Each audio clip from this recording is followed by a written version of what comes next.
कैकेयी देश के राजा परम प्रतापी तथा धर्म परायण थे।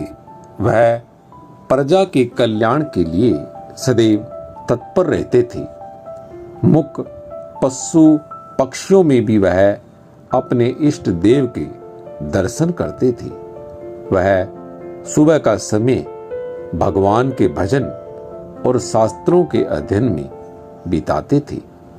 दोपहर से शाम तक वह राजकाज देखते थे और शाम होते ही वेश बदलकर प्रजा की सेवा के लिए निकल जाते थे।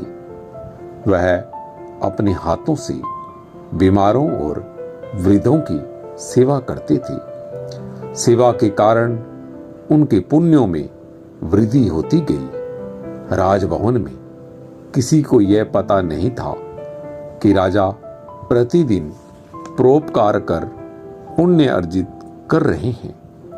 एक दिन अनजाने में हुए किसी पाप से राजा उद्वेलित हो उठे। वह वृद्धावस्था के रोगों से भी ग्रसित थे। अचानक पुत्र को राज्य का भार सौंपकर वह जंगल में चले गए।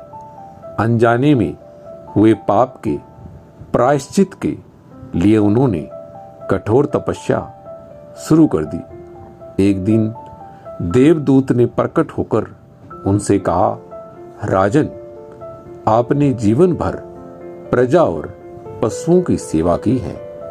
जो राजा अपनी प्रजा के कल्याण को भगवान की पूजा मानता है, उसके पुण्य उसे स्वर्गलोक का अधिकारी बना देते हैं। अनजाने हुआ पाप उसी समय भस्म हो गया जब आपने प्रायश्चित कर लिया। राजा जीवन मरण के बंधन से मुक्त हो गए।